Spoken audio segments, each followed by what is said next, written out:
Bienvenidos a esta mesa redonda sobre energías renovables marinas. Mi nombre es Marcos López Brea y soy el director del Máster en Energías Renovables Marinas del Instituto Marítimo Español. En esta mesa vamos a tratar distintas cuestiones, distintas dudas, preguntas respecto al sector de las energías renovables marinas y, en concreto, en el desarrollo de los parques eólicos offshore. Este sector actualmente conoce un desarrollo muy importante, con una demanda de profesionales cualificados que sean capaces de tramitar proyectos, de entender la parte técnica de los mismos, de ser capaces de valorar la rentabilidad de estos proyectos y de tener una visión completa de proyectos complejos.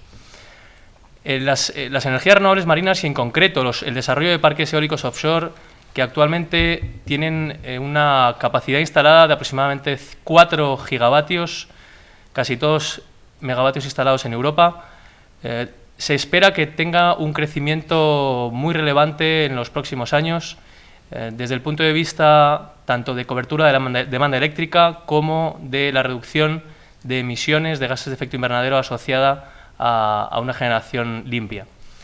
Para debatir sobre estos temas tenemos hoy a 3 expertos del sector que paso a presentarles. A mi izquierda, Enrique Álvarez Uría, de EDP Renovables. Buenas tardes, Enrique. Buenas tardes. Enrique es ingeniero de minas por la Universidad de Oviedo y MBA por el IES. Enrique es la persona responsable del desarrollo de offshore dentro de la compañía EDP Renovables, que es una de las compañías que mayor apuesta y enfoque práctico está dando a esta tecnología. Enrique ha sido responsable de parques de tramitación, perdón, el impulso de parques tanto en Reino Unido como actualmente, recientemente, en las adjudicaciones y concursos que están teniendo lugar en Francia.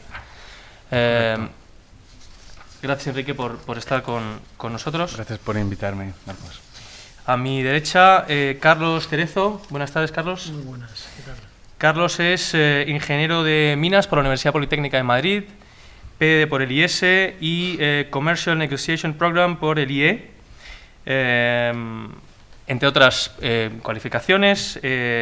Carlos es director de operaciones offshore de Gamesa y cuenta con una experiencia cercana a los 20 años en el mundo de la energía y, en concreto, del mundo del offshore, en el cual es una de las personas con mayor experiencia. Buenas tardes y bienvenido, Carlos. Muchas gracias.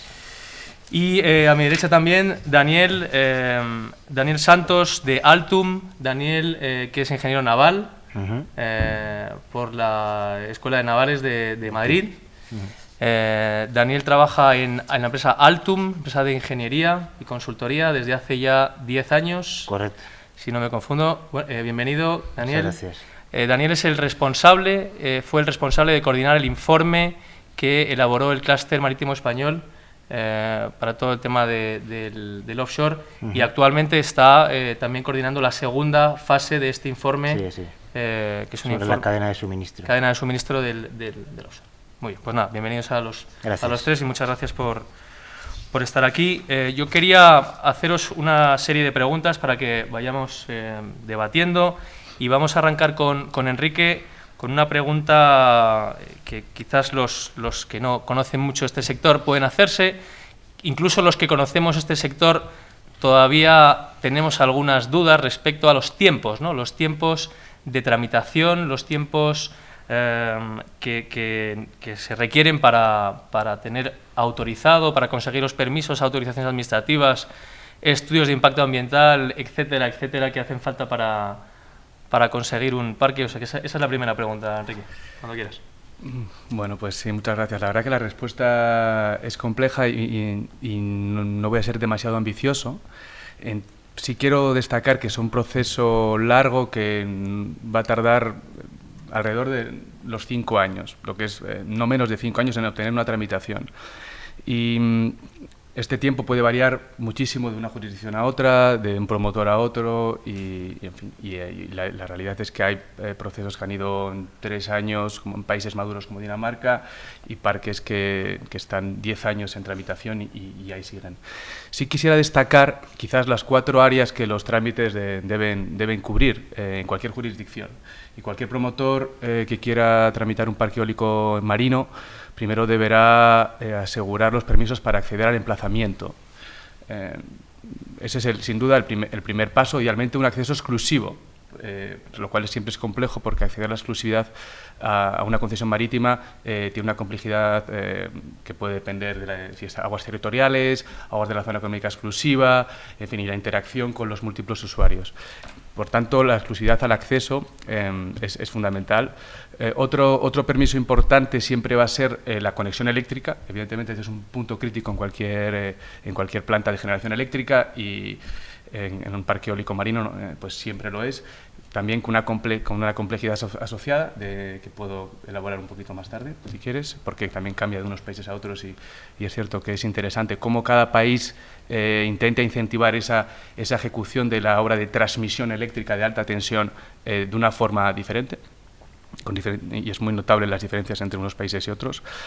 El tercer punto, yo creo que no se debe dar por hecho, es el acceso a la tarifa eléctrica. Pues es fundamental que para un promotor que aspire a ejecutar el parque y a operarlo, que tenga esas licencias para tener la certeza de que su parque está cualificado para una tarifa. A día de hoy el eólico marino todavía no es una tecnología que esté compitiendo frente a otras y cada jurisdicción pues intenta incentivarla de una forma diferente. Por tanto, ese es otro elemento fundamental. Y luego quizás el cuarto y quizás más conocido puede ser lo que es ya los permisos de construcción.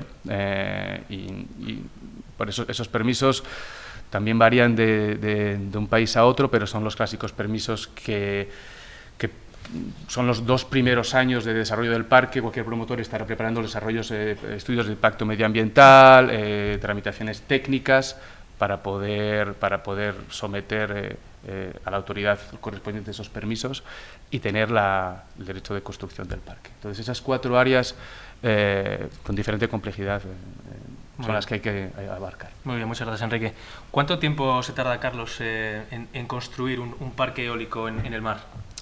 Bueno, pues esto es muy variable, ¿no? Es muy variable porque depende básicamente de 4 factores. Por un lado depende, digamos, de la distancia que hay desde el Marshall Port o puerto donde se consolidan, digamos, los componentes principales del aerogenerador, o sea, la nacelle, la torre y las palas, la distancia que hay desde ahí hasta el emplazamiento, el parque, ¿no? Entonces, digamos, esta distancia, lógicamente, pues va a influir en el tiempo de ciclo. La profundidad, digamos, del emplazamiento, el número de metros, habitualmente ahora, pues bueno, viene siendo como mucho 35 metros de profundidad de agua, y después, sobre todo, de las condiciones meteorológicas, ¿no? O sea, cuando empieza la instalación, tú puedes empezar, pues bueno, no es lo mismo, lógicamente, llevar a cabo una instalación en verano que en invierno, ¿no? Al final, digamos, tanto en verano como en invierno, pues bueno, lo normal es que verano siempre lo tengas más fácil. Esto no quiere decir que en invierno no se pueda instalar, ¿no? O sea, al final tienes un rendimiento mucho menor, pero también se puede. Por dar unas cifras así orientativas, pues nosotros venimos manejando más o menos, porque bueno, una es la teórica y otra es la real, ¿no? En la real, pues venimos manejando aproximadamente del orden de unas 2-3 aerogeneradores por semana. Vamos a suponer, por ejemplo, un barco instalador que te pueda transportar del orden de unas 5 o 6 máquinas, vamos a suponer 6 máquinas, pues a lo mejor con buen tiempo se puede tirar 2 semanas desde que sale del Marshall Port hasta que lleva a cabo la instalación, pero claro, digamos, una cosa es el ratio de la instalación del molino en sí, y otra cosa es después, pues entre que el barco, el jack-up, pues baja las patas, se posiciona con el sistema de posicionamiento dinámico, etcétera, etcétera, luego la instala, luego se cambia de posición, etcétera, etcétera. O sea, viene siendo, pues vamos a decir que que 2 digamos con unas condiciones no muy favorables, y en verano, por llamar de alguna manera, pues 3 aerogeneradores por semana.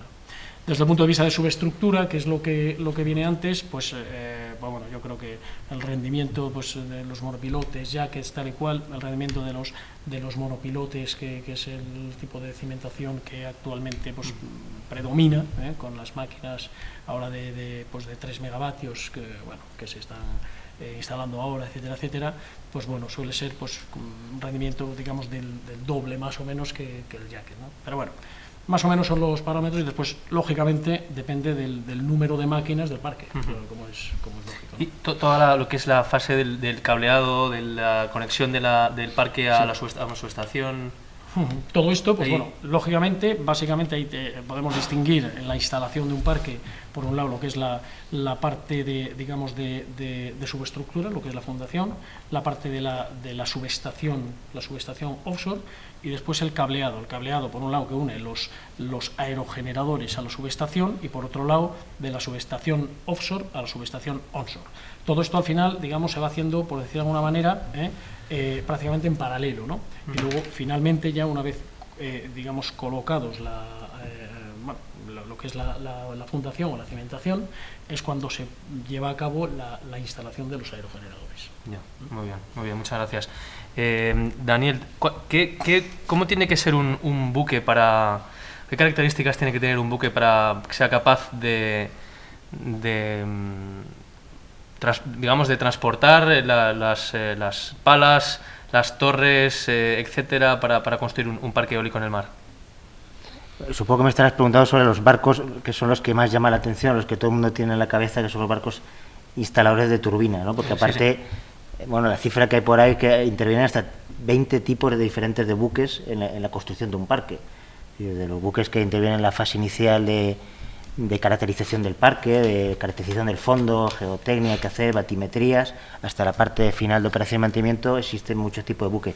Pero en lo que tú me preguntas en concreto, son barcos que lo que hacen es instalar la turbina, que como bien ha dicho Carlos, la turbina está compuesta de 3, elementos principales, que son la torre, la nacelle y las palas.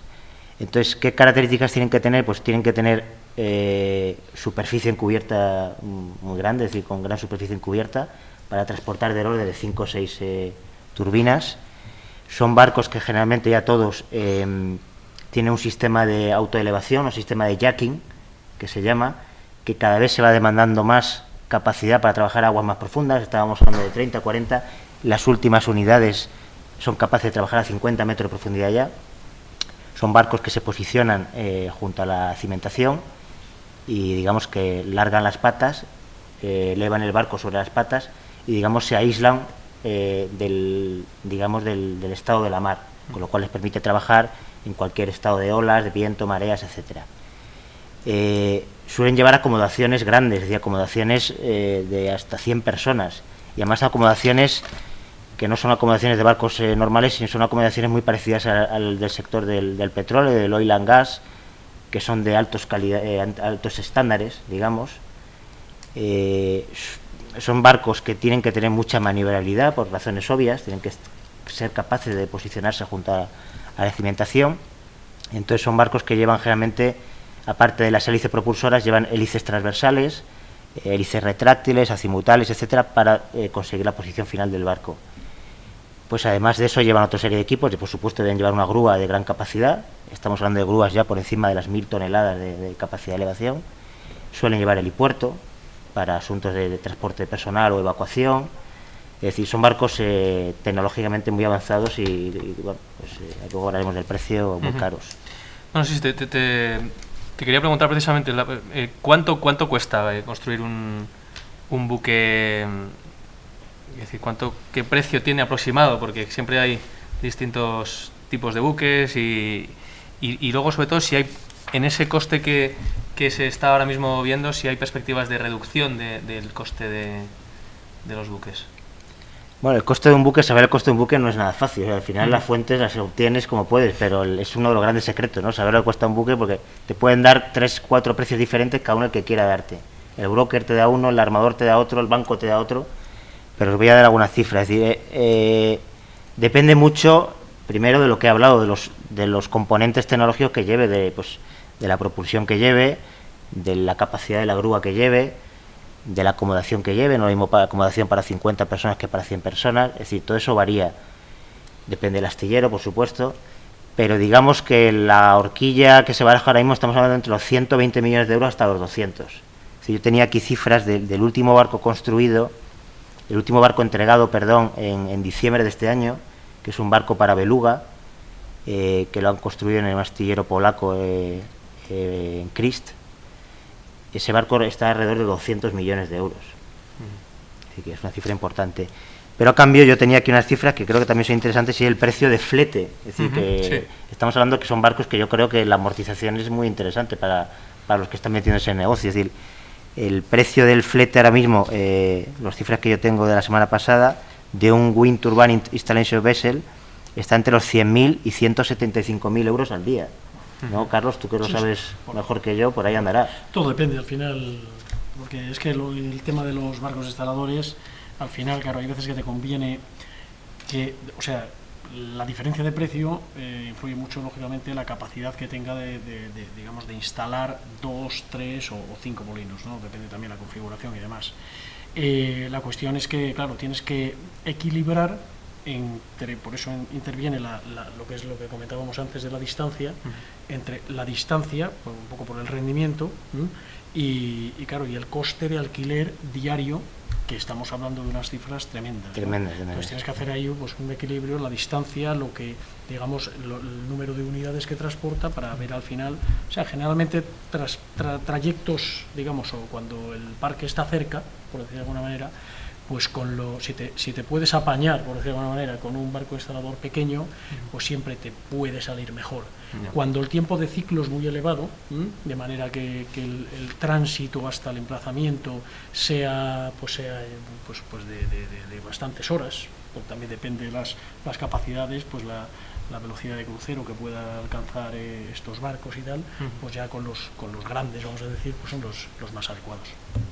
¿Cuál es el esquema, Carlos, digamos, operativo a nivel práctico desde un punto de vista logístico, ¿no? Desde lo que es el puerto hasta la instalación? ¿Hay gente, operarios, técnicos que permanecen en los parques, vuelven a tierra? ¿Cuál es un poco, si nos puedes explicar un poco cómo funciona? Sí, bueno, empezando un poco lo que es en el puerto, en el Marshalling Port, que es donde se lleva a cabo, pues básicamente el ensamblaje final, concretamente, por ejemplo, el caso de la torre, se posiciona en vertical los tramos, se cargan directamente al barco instalador los tramos en vertical, y bueno, se lleva a cabo pues las conexiones, pues lo que es la línea de vida, etcétera, la torre. Y bueno, digamos, hay un equipo ahí, básicamente lo que se hace es handling y lifting, luego ya entra en juego el jack-up, el barco instalador. Estoy hablando básicamente de la instalación del aerogenerador, ¿no? Sí.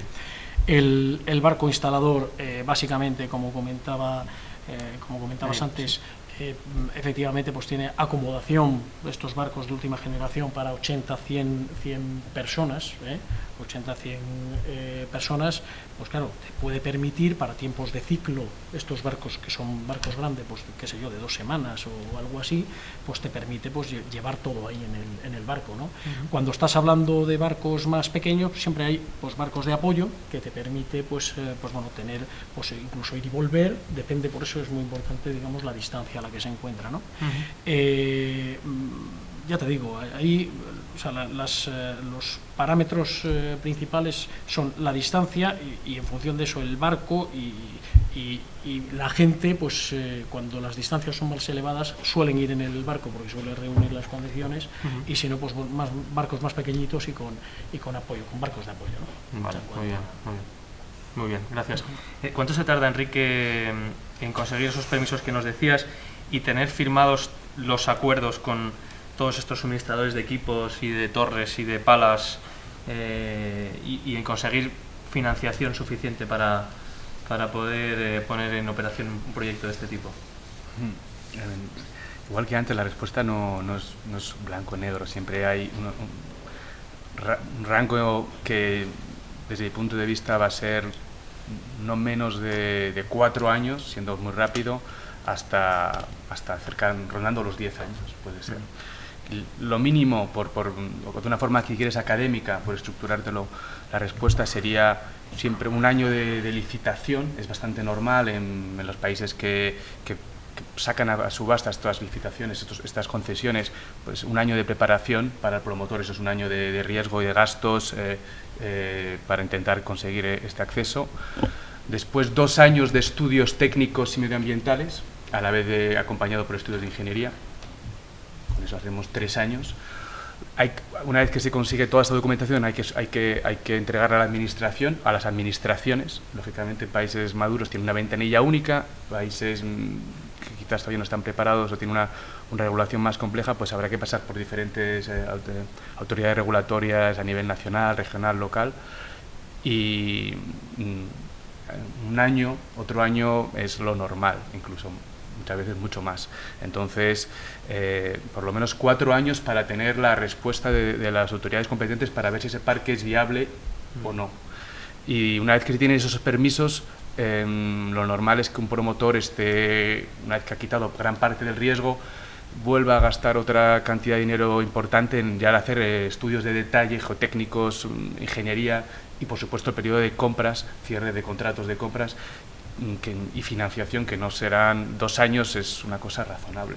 Entonces, si sumas los años que te he comentado, hablamos de 5 o 6 años. Es lo que cualquier promotor prudente, con la regulación que tenemos hoy en día, con la madurez de la cadena de suministro, con las complejidades de la financiación, lo normal es que sean más 6 para arriba. Son proyectos que en general lleváis a cabo en consorcio con otras empresas, ¿o lo hacéis a nivel individual? No, como sabes, el offshore es una industria hoy en día que desde un punto de vista de inversor y también la cadena de suministro, las empresas tienden a complementarse unas a otras y a juntar los recursos. Nosotros, EDPR en particular, tenemos un socio de referencia en el Reino Unido, que en este caso es Repsol, y en Francia estamos trabajando con un socio de referencia que es el grupo Gas de France Suez. Es decir, nos intentamos juntar a empresas que tienen unos objetivos parecidos y con la ambición de operar el parque a largo plazo. ¿Por qué? Porque los riesgos todavía son demasiado importantes y difíciles de dimensionar. Entonces, hasta ahora lo normal es que las empresas busquen socios, si no ya durante la promoción, durante la operación, muchas veces para socios financieros, para poder poner ese capital que está invertido en un proyecto a trabajar en otros proyectos, porque son proyectos de 1.000 millones hacia arriba y las cantidades son importantes para cualquier empresa, e incluso las eléctricas más grandes de Europa, fondos de pensiones, son cifras que son importantes para cualquier empresa. Por tanto, sí que las joint ventures es lo más común.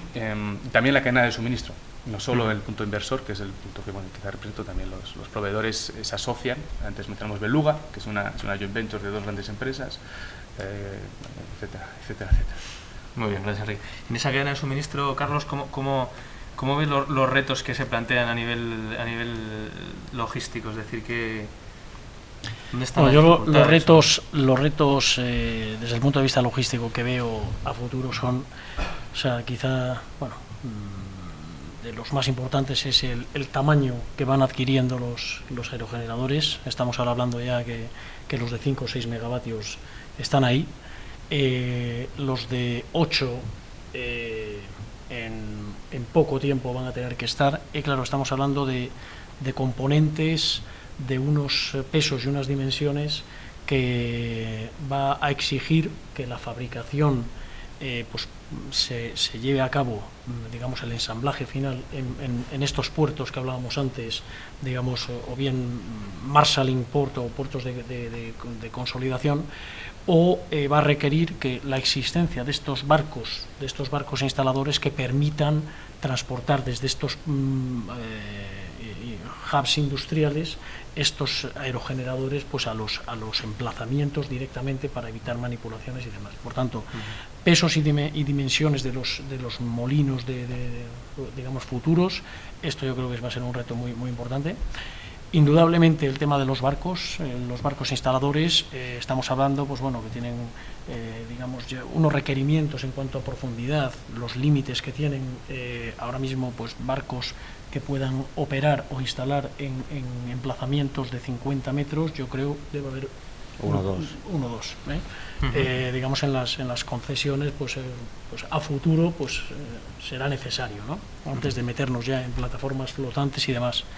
Y por otro lado, digamos, en lo que puede ser conceptos innovadores, por ejemplo, el desarrollo, un tema muy interesante, que es, por ejemplo, el tema de los feeders, ¿no? O sea, el que haya una plataforma, una plataforma que esté instalando y un feeder que esté alimentando a estas plataformas, digamos que no hace falta, lógicamente, que sea un jack-up, que agilice, o sea, que sea más rápido, porque al fin y al cabo de lo que se trata es de incrementar el rendimiento en la instalación, ¿no? Aprovechar el periodo de mejores condiciones climatológicas, de altura de ola menores a 2 metros, para que puedan aprovecharse y instalar con más eficiencia, ¿no? Básicamente, yo diría que esos son los retos, así, no sé si me quedará alguno, pero... No, bien, muchas gracias. ¿Y cómo ves, Daniel? Nos preguntan alguna de las personas que están escuchando la mesa si hay algún tipo de este buque que se esté construyendo en España, si hay o al menos si hay alguna empresa española que esté involucrada como contratista o en la construcción de estos buques. Bueno, astillero que haya participado en la construcción de un barco instalado de estos, no, pero bueno, la razón es, ahora las voy a poner sobre la mesa, es decir, estos barcos son barcos de carga, en el fondo son barcos con muchas relaciones eslora-manga, es decir, son barcos de más de 40 metros de manga. Para construir un barco de más de 40 metros de manga hace falta instalaciones muy grandes. En España ahora mismo, con esa capacidad, pues están los astilleros públicos de Navantia, que en el astillero de Puerto Real y en el de Ferrol podrían construir ese tipo de barco, y quizás CNN, Construcciones Navales del Norte, Sestao. Yo sé que la naval, el Sestao, está muy activo, incluso llegó a firmar un precontrato para construir un barco de estos, pero al final por otros temas no se llegó a materializar, pero digamos que tampoco tenemos muchos astilleros con esa capacidad. Y además el tema es que la mayoría de estos barcos se han construido en Asia por razones obvias de precio, ¿no? Es decir, el proyecto, la ingeniería, los equipos y la tecnología ha venido de países de Europa, sobre todo de Holanda, Dinamarca, Noruega, Alemania, pero los barcos se han construido principalmente en China, Corea del Sur y Singapur. Entonces, eso respecto a los barcos instaladores. Sí que hay astilleros y empresas muy activas en el sector, es decir, hay astilleros que están haciendo barcos pequeños de transferencia de personal a parques eólicos marinos, hay un astillero en Cartagena. Las empresas de ingeniería estamos activas en proyectos de diseño de barcos, diseño de estructuras, etcétera. Las compañías, pues muchas consultoras activas en el sector, pero desde el punto de vista astillero grande, pues no ha habido presencia. Yo traía aquí una noticia hoy que venía ayer en La Voz de Galicia, y es que habla que Navantia está detrás de Iberdrola para construir las futuras subestaciones eólicas, que es otro negocio posible. Es decir, los astilleros que saben construir artefactos en el mar tienen gran capacidad de elevación, que no lo hay en cualquier lado, y encima tienen superficie, que es otra cosa que estos señores buscan. Bueno, pues los astilleros tienen esas instalaciones, y un sector en el que se están metiendo ya es para construir subestaciones eléctricas, las jackets, etcétera. O sea que yo creo que ahora mismo no hay nada materializado, pero que oportunidades desde luego las hay, y están todas las empresas, pues yo creo que muy activas, ¿no? Buscando la oportunidad. Muy bien. De todos estos temas, Enrique, que hemos estado hablando del coste de los buques, también de las capacidades de los aerogeneradores, incluso llegando ya en 2-3 años a 8 megavatios. ¿Qué perspectivas ves que puede haber de reducción tanto en la parte de CAPEX, tanto en la parte del coste de inversión, como en la parte de los OPEX, la parte de la operación y mantenimiento? ¿Hay perspectivas de reducción de costes? Bueno, no solo hay perspectivas, sino que es la prioridad número 1 de la industria, bajar los costes. ¿Por qué? Pues porque al día de hoy todavía, si queremos seguir contando con el apoyo de la Administración a la hora de dar subsidios y ayudas a esta industria, es nuestra responsabilidad de continuar a bajar estos costes, y las perspectivas pues son muy ambiciosas. pero yo creo que reales. Al final, el coste de kilovatio hora de un parque eólico marino, quizás por partir de la base, ¿no?, que es el coste de energía, veremos de forma pública que rondan desde los 170, 160 euros megavatio hora hacia abajo. Estos costes, lógicamente, son el resultado de muchas variables que a veces son difíciles de comparar y pueden dar lugar a confusión, pero lógicamente el CAPEX y el OPEX que mencionas son parte importante. Quizás la más importante es el viento, es decir, donde hay buen recurso, los costes de producción serán más baratos, pero también los costes de instalación de CAPEX y de OPEX son críticos. Las iniciativas más importantes están siendo en la turbina, en escalar la turbina, mayor diámetro de barrido, al final se traduce en mayor energía, que sigue siendo el driver número uno en bajar los costes y lo que más impacta. Entonces las turbinas han evolucionado desde los 2 megavatios que fueron las primeras que instalaron hasta al día de hoy la más grande en el agua tiene 6 megavatios. Y los 8 megavatios pues están al caer, ¿no?, con prototipos que se van a instalar ya en el agua. Y entonces esto es el número uno. ¿Qué quiere decir? Máquina más grande implica más barrido de rotor, más energía, implica menos posiciones, lo que quiere decir que vas a tener un proceso de instalación más concentrado, menos exposición al mal tiempo, también menos cable, quizás cables de mayores dimensiones, puede pasarse a tecnologías de 66 kilovoltios, en que todavía no estamos ahí, pero bueno, seguramente puede ser parte del futuro, menos cimentaciones, que también son una parte muy importante de los costes, porque es importante saber que el CAPEX en la turbina representa un 40 o un 50% frente a un parque eólico terrestre que es del 75, 80. Entonces eso es lo número uno en CAPEX, turbina, tecnología, más tamaño. También los parques han crecido en escala, estamos hablando de parques que están ya rondando la media de 300, 500 megavatios, son parques de más de 2.000 millones de euros. El más grande del mundo es el London Array, ahora mismo con 630.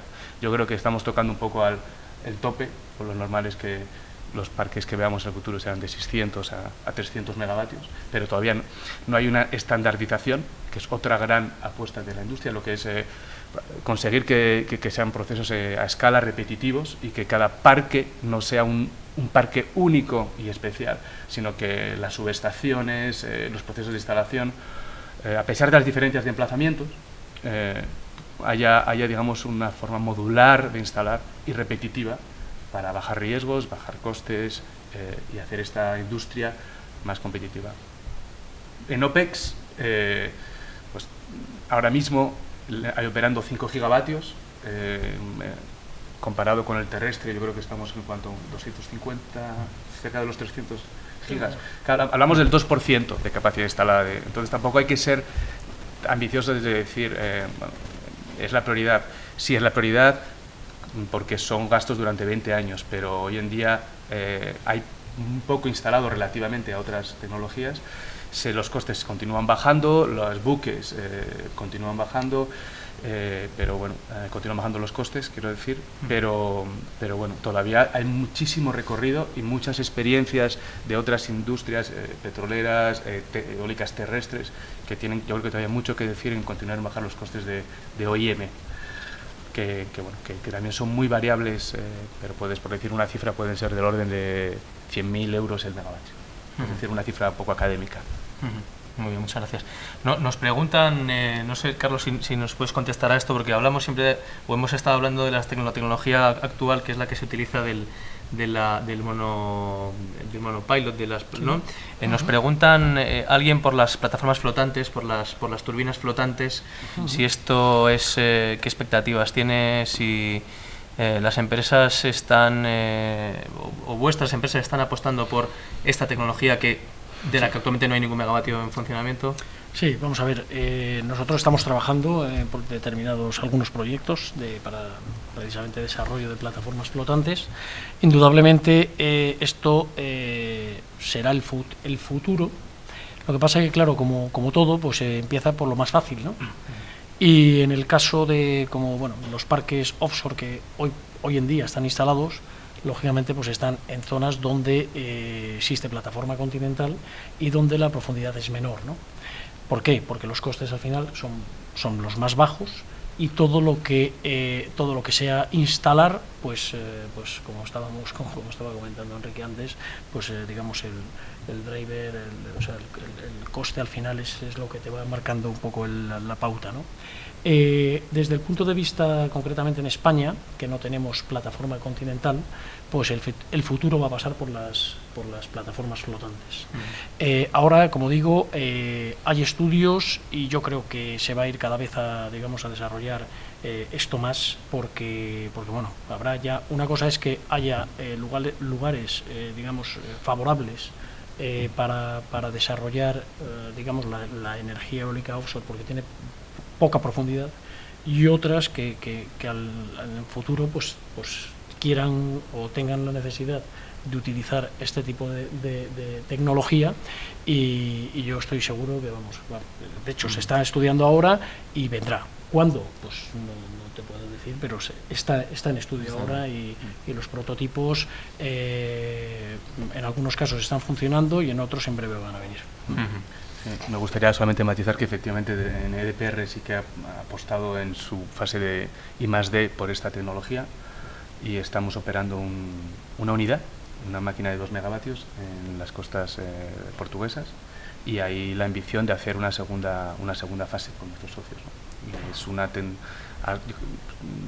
yo creo que ha sido la segunda empresa que ha instalado una unidad flotante, una tecnología diferente de otra que se instaló previamente en Noruega, y hay países como Japón en concreto que por sus condiciones físicas pues tienen que apostar por el ecoflotante, y han puesto frente a Fukushima ya una unidad flotante, o sea que pero concuerdo con Carlos que son proyectos de por lo menos medio-largo plazo. Yo creo que será la década que viene cuando empiecen a ser competitivos.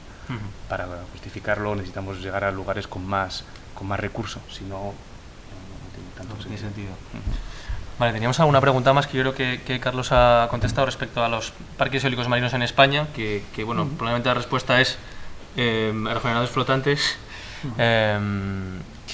Hay otra pregunta respecto a si hay algún parque eólico marino en España. La respuesta es no. No, creo que no por falta de interés, sino por una cuestión regulatoria, creo que fundamentalmente, porque no hay incentivos, y corregidme, suficientes a nivel de primas, ¿no?, para que puedan desarrollarse actualmente en España, ¿no? Hombre, la situación actual es compleja, la que estamos viviendo, y efectivamente, o sea, hay dos cuestiones.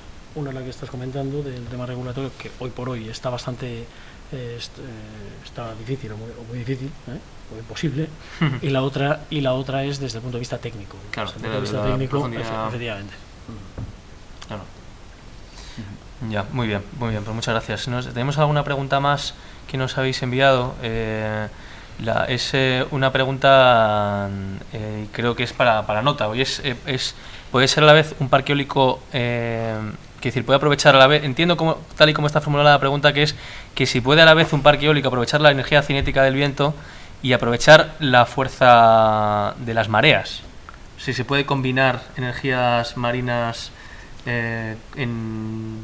no sé, ¿cómo lo veis? Pues la verdad es que nosotros actualmente estamos con los aerogeneradores, y esto yo creo que debería contestar algún técnico y demás. No, sinceramente no. Yo sí que no sé, desde el punto de vista del dispositivo, el mismo dispositivo no puede captarla, ¿no? Pero lo que sí se está intentando es que, como los costes de instalación son tan altos, aprovechar el coste de la cimentación, sobre todo para otras utilidades. Claro.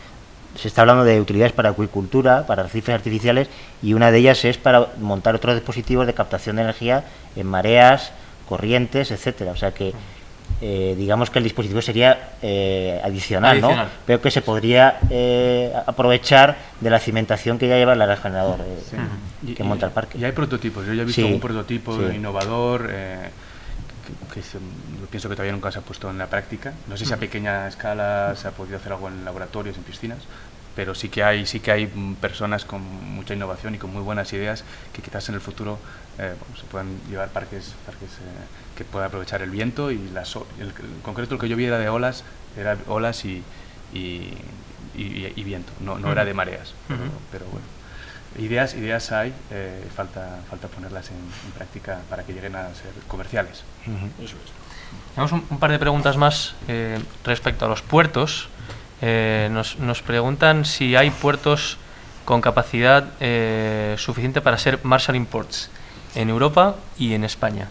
Bueno, a ver, el tema de los puertos, yo por suerte, siempre digo esto, porque me ha tocado recorrerme unos cuantos, concretamente la costa este del Reino Unido y en España también unos cuantos, en Francia y en Alemania. Hoy por hoy hay muy pocos, bueno, en unos, o sea, concretamente en el Reino Unido, que son puertos privados. Hay muy pocos puertos que estén o que reúnan las condiciones necesarias para, digamos, albergar hubs industriales sin ningún tipo de inversión. ¿Por qué? Precisamente por eso, son puertos privados y cuando hasta la fecha no ha hecho falta manipular en estos puertos unos componentes digamos, con estos pesos y estas dimensiones, ¿no? Además, digamos, como una ventaja que tiene el Mar del Norte, que es la poca profundidad, de ahí el tema este de la eólica offshore, que es el principal emplazamiento, vamos a decir, otro inconveniente importante que tiene es digamos, la poca profundidad que tienen en los puertos desde el punto de vista de accesibilidad de los barcos, ¿no? O sea, los barcos al final, el calado es importante, hace falta dragarlos, el dragar los puertos es muy costoso, y claro, al final pues te encuentras con que, digamos, no son buenos, por decir de alguna manera, ni desde el punto de vista terrestre para albergar las instalaciones, capacidad de carga, posicionar en el muelle una grúa con ese peso te puedes cargar el puerto, ¿no? Vamos, lo que es el muelle. Y por otro lado, para la entrada de barcos, pues lo tienen complicado también por la dificultad, por poca profundidad, principalmente en el acceso. A lo mejor lo que es en el muelle en sí no está mal, porque está dragado, pero el acceso pues tiene pocas horas de acceso. Eso por un lado. A verlos, o sea, por ejemplo, en Francia, Alemania, pues siempre hay algunos muelles que pueden ser favorables, pero en cualquier caso, en líneas generales, hay pocos puertos que estén adaptados hoy en día para esta actividad. Eso es un tema importante y a futuro pues es digamos una oportunidad, digamos, para empresas de tipo de constructoras, etcétera, tener que adaptar estos puertos. Pero claro, tiene que haber visibilidad, digamos, de negocio para hacerlo. Pero esa es la respuesta. Muy bien, muchas gracias. Bueno, queda una última pregunta, pero yo creo que sí que ya la ha contestado Enrique antes respecto... Perdóname un segundo, y con respecto a España, que España no ha hablado, sí. España comparativamente yo creo que es de los donde mejores acondicionados están los puertos, sobre todo estos últimos inversiones que se han llevado, inversiones importantes, pues no sé, Gijón, Coruña, Puerto de Bilbao, Ferrol, o sea, ahí se ha metido, se ha metido bastante dinero y sí reúnen las características. ¿Qué pasa? Que de cara a una actividad en el Mar del Norte, pues está un poquito lejos, ¿no? Muy bien, gracias. Decía simplemente una última pregunta que yo creo que Enrique la has contestado ya, porque nos preguntaban por el mantenimiento, ¿cuánto es el coste de mantenimiento de un parque? Sí, matizar, la cifra que yo di, que fue de 100.000 euros megavatio, que es una cifra académica, es de operación y mantenimiento, el famoso OPEX. Cuando uno hace un zoom en esta cifra, tiene que distinguir los costes de mantenimiento, los costes de operación, seguros, bueno, y un sinfín de cosas que al final hacen que sea esta es la cifra. No, yo creo que es muy variable, dado por megavatio. También podemos ver en la literatura, lógicamente siempre lo que nos importa es el megavatio hora, pero eso depende del parque, del recurso de cada parque.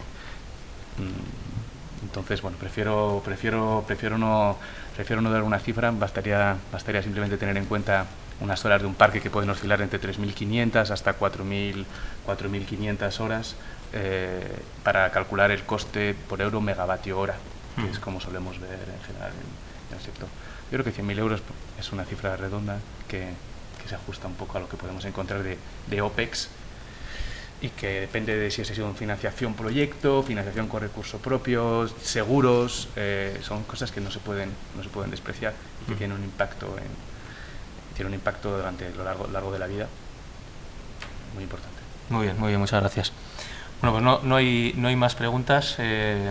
Agradeceros a los tres vuestra participación y vuestro interés y motivación, ¿no? por este tema que yo creo que nos apasiona a muchos de nosotros, y en el que yo creo que además las empresas españolas tenemos mucho que decir, aunque sea un tópico esta frase, pero toda la experiencia en el desarrollo de parques eólicos, creo que nos podemos sentir como orgullosos, ¿no? de haber estado siempre los primeros, y empresas como Gamesa o como EDP, en el caso de ingenierías como Altum y otras compañías españolas que tienen capacidades técnicas demostradas para seguir siendo o para ser también líderes en todo el desarrollo de parques eólicos en el mar.